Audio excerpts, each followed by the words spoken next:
3 ans, c'est le temps qu'il aura fallu pour avoir deux guerres, une hausse historique de l'inflation, une baisse brutale du SP500 avant de revenir à ces niveaux, et une hausse de 300% des taux d'intérêt immobiliers. Bref, les règles du jeu ont changé et tu vas devoir les comprendre pour réussir. Il y a une théorie très connue et même qui a été montrée par le passé, c'est la théorie des cycles économiques. C'est-à-dire, il faut savoir que dans l'économie, on a différents cycles. On en parle très souvent en bourse ou même dans l'économie en général, c'est-à-dire des cycles qui vont peut-être de 3 à 5 ans qui seront des cycles Kitchen, des cycles un peu plus longs, c'est-à-dire des cycles de 5 à 15 ans qui seront plutôt des cycles juglars, et enfin des cycles Kondratiev qui sont des cycles extrêmement longs qui peuvent aller de 15 à 50 voire 100 ans. Et en fait, il faut comprendre que chacun de ces cycles apporte un changement à leur échelle. Premièrement, on va avoir le cycle Kitchen. C'est notamment un cycle plutôt de retournement de marché, c'est-à-dire de petites perturbations comme une inflation ou une petite crise. Le deuxième cycle est le plus utilisé pour parler des crises ou autres sera notamment le cycle du coup juglar, qui est notamment le cycle que tu connais certainement avec l'expansion, la crise, la récession et la reprise. C'est des cycles assez longs et qui est notamment à la cause de grosses périodes d'expansion et de performance de la bourse, mais également à la cause aussi de certaines crises voire récessions qui peuvent te faire perdre beaucoup d'argent sur les marchés financiers. Et enfin le Kondratiev, donc c'est surtout un cycle de méga trend, comme je te l'ai dit tout à l'heure, il parlait de 15 jusqu'à 100 ans, donc c'est notamment là qu'on voit émerger des puissances économiques mondiales et les voir prospérer. Également aussi des grosses tendances comme du pétrole par exemple, ou même tu connais certainement les 30 glorieuses qui ont fait partie aussi d'un cycle Kondratiev parce que c'est une période de temps quand même relativement longue. Et bien il faut savoir qu'à l'heure actuelle où je te parle, nous sommes au croisement de tous ces cycles, c'est-à-dire qu'on a en même temps des problèmes d'un cycle Kondratiev, d'un cycle Kitchen, mais aussi d'un cycle juglar, c'est-à-dire qu'on a à la fois de l'inflation qui est historique depuis 1985, on a à la fois des guerres qui viennent de se remettre en place, on a des puissances économiques mondiales qui sont sur le point de se basculer, c'est-à-dire qu'on ne sait pas si les États-Unis demain seront toujours la première puissance économique mondiale ou si la Chine, l'Inde, l'Indonésie pourraient prendre sa place. Et ajouter à cela une précédente récession qui s'est passée dans certains pays, des crises, etc.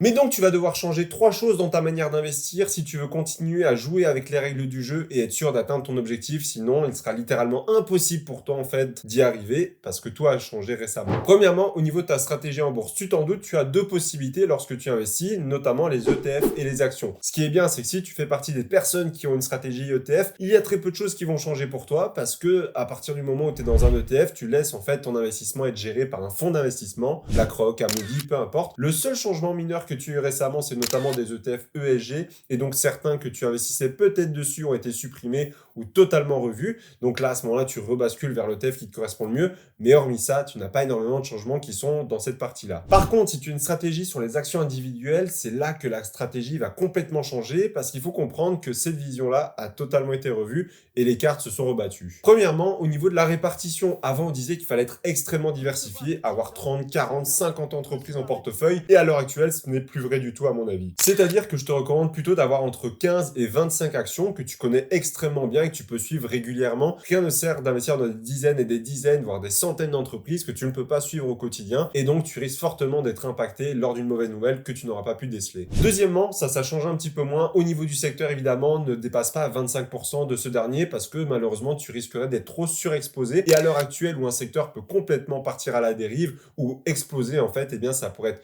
soit très bénéfique, mais aussi tu as beaucoup plus de chances de perdre de l'argent. Donc, je te recommande vraiment de limiter un secteur à 25% au grand maximum. Et par contre, la grosse interrogation qu'on a en 2024 et dans les années futures, c'est sur quel pays investir. Est-ce qu'on continue de faire un all-in sur les pays développés, notamment les États-Unis et l'Europe, et parce que c'est ce qui a prouvé par le passé avoir les meilleures performances, mais en même temps, on voit les pays émergents qui risquent de prendre le lead en 2050, voire avant. Et donc, à ce moment-là, on se demande aussi s'il faudrait peut-être pas miser quelques billes sur ces pays-là. Et ça, malheureusement, c'est la grande inconnue. Donc, ce sera surtout à toi de voir qu'est-ce que tu vas préférer entre miser sur ce qui a fait ses preuves par le passé ou alors miser sur ce qui risque d'être le futur de l'économie. Deuxièmement, pour les actions individuelles, ça va être tout bonnement l'analyse. Il faut se rendre compte qu'à l'heure actuelle, la portance numéro 1 va être l'analyse fondamentale et technique pour réussir à déceler les petites pépites. Pourquoi? Parce qu'aujourd'hui, en fait, il y a tellement de bouleversements dans l'économie, tout va de plus en plus vite que tu vas être obligé de les analyser régulièrement, principalement avant de les acheter évidemment, pour être sûr que l'entreprise correspond à tes critères et surtout qu'elle puisse continuer à évoluer dans une économie qui va de plus en plus vite et qui s'accélère. Et comme dit l'expression, le diable se cache dans les petits détails et c'est notamment vrai prêt en analyse, c'est-à-dire que si tu survoles un petit peu l'entreprise,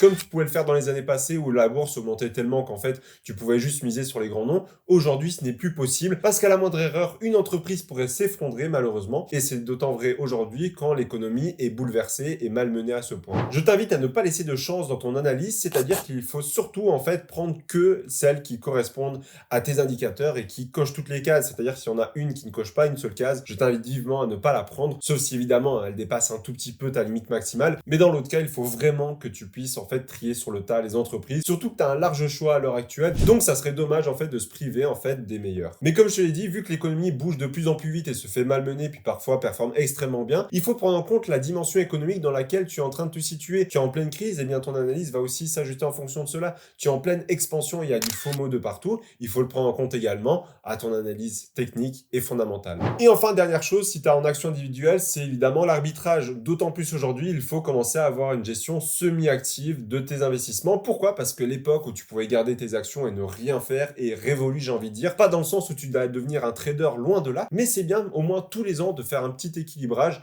Soit tu vas rentrer de nouvelles actions, soit tu vas peut-être vendre tes pertes pour réinvestir sur tes actions gagnantes. Enfin bref, c'est à toi de voir comment est-ce que tu veux rééquilibrer ton portefeuille. Et surtout, pour faire du rééquilibrage, eh bien, il faut encore une fois faire de l'analyse régulière. Donc même si tu ne rachètes pas toutes tes actions, il est bien de les analyser au moins une fois tous les 2-3 mois pour être sûr que les indicateurs restent solides, de lire un petit peu leur bilan financier. C'est notamment pour ça qu'on va avoir moins d'entreprises en portefeuille pour pouvoir les suivre de plus près et être sûr d'ajuster au cas où que certaines ne correspondraient plus à nos critères. Deuxième chose qui, selon moi, a complètement changé, ça va être au niveau de ton patrimoine. La question que la majorité des gens se posent, est-ce que je dois me concentrer sur un seul actif ou être dans la diversification? Eh bien, j'ai envie de dire qu'à l'heure actuelle, si tu as un petit patrimoine, c'est-à-dire que tu as moins de 100 000 euros, même moins de 500 000 euros, je te conseillerais vivement de te concentrer sur un seul actif. J'exclus l'immobilier qui, pour moi, est semi-actif, dans le sens où tu dois quand même énormément travailler. C'est plutôt un business pour moi. Là, on parle vraiment d'actifs financiers où tu n'as pas travaillé, comme la bourse, la crypto-monnaie, l'or, les obligations, peu importe. Eh bien, selon moi, si tu as un petit patrimoine,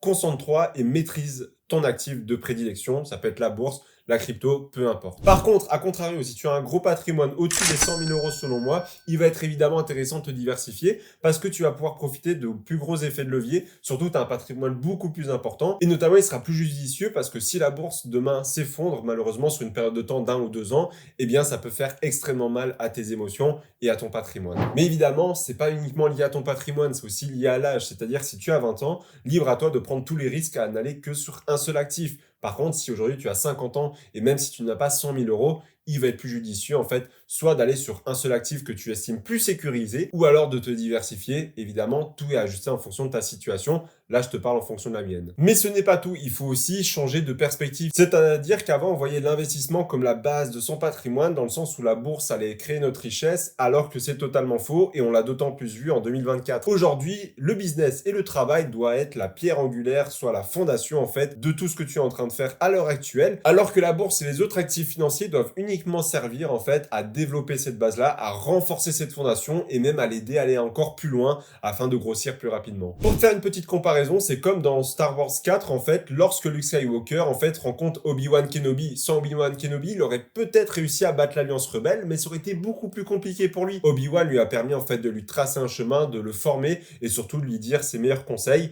Et bien là, c'est exactement la même chose. Vois un petit peu la bourse et tes actifs comme en fait un mentor qui va te donner une direction, qui va t'aider à aller plus loin et qui va te propulser de l'avant. Mais si toi, à la base, tu ne mets pas les bonnes actions en place et que tu ne fais pas les bonnes choses, eh bien investir sera totalement inutile puisqu'elles n'auront aucune fondation sur lesquelles se reposer. Mais enfin, selon moi, il y a 3 choses indispensables à ton patrimoine. Premièrement, c'est une source de revenus régulière, c'est-à-dire ça peut être très bien un business ou un travail. Deuxièmement, une source de revenus qui a le potentiel de doubler en un an, c'est-à-dire un side business. Ça peut être de l'immobilier, même si avec ça, c'est plus compliqué, mais ça peut être de l'e-commerce, une chaîne YouTube, de la prestation de service, peu importe. C'est pas forcément quelque chose qui est obligé de faire décoller ton revenu du jour au lendemain, mais c'est quelque chose qui a un potentiel de scaling et qui ne dépend pas forcément de ton temps pour gagner de l'argent. Et enfin, tu t'en doutes, un revenu passif, et selon moi, la meilleure chose pour ça, c'est clairement la bourse, que tu aies une stratégie en dividende ou d'accumulation avec le temps. Et enfin, la troisième chose qu'il ne faut surtout pas négliger, c'est les émotions. Comme tu l'auras vu depuis les dernières années, elles sont mises à rude épreuve. Pourquoi? Parce qu'entre la hausse historique, la baisse, l'inflation, les taux d'intérêt qui montent, bref, il y a tellement de choses qui se passent dans une courte période de temps qu'il est presque impossible impossible à notre cerveau de savoir si en fait il est temps de vendre, s'il est temps d'acheter. C'est pour ça qu'avoir une stratégie, la suivre et débrancher ton cerveau est la chose la plus importante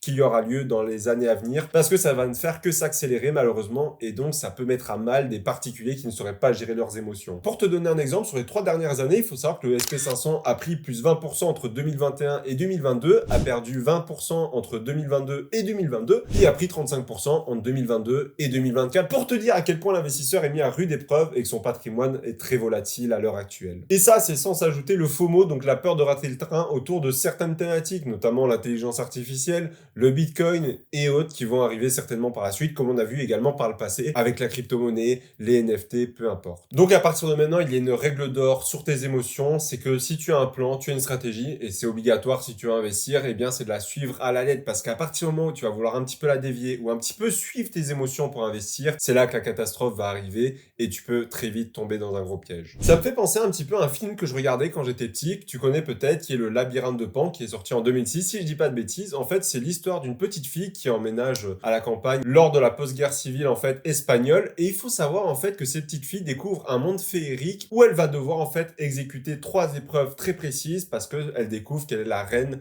de ce monde féerique. Et l'une de ces épreuves, c'est d'aller chercher en fait dans une pièce secrète un objet très précis, sauf que dans cette pièce-là, il a un énorme buffet avec un monstre au bout. Et si elle cède à la tentation, ne serait-ce que de manger un seul fruit sur ce buffet, ce monstre se réveillerait et commencerait à la pourchasser. Malheureusement, tu t'en doutes, la petite fille n'a pas réussi en fait à résister à la tentation devant ces centaines et ces centaines de fruits qui ont l'air juteux et délicieux. Le monstre se réveille et la fille doit absolument fuir. Et bien toi, ça sera exactement la même chose en bourse. Si tu cèdes à la tentation de manger ce fruit, c'est-à-dire d'acheter l'action ou de la vendre sous coup de l'émotion, et bien malheureusement le monstre commencera à te poursuivre et c'est là que tu commenceras à réellement paniquer parce que tu as dévié du plan. D'ailleurs, si tu veux aller plus loin sur le sujet de l'investissement, je t'explique exactement pourquoi est-ce que tu dois arrêter d'investir comme tu le fais à l'heure actuelle. On se retrouve juste derrière, à tout de suite, c'était Maxime.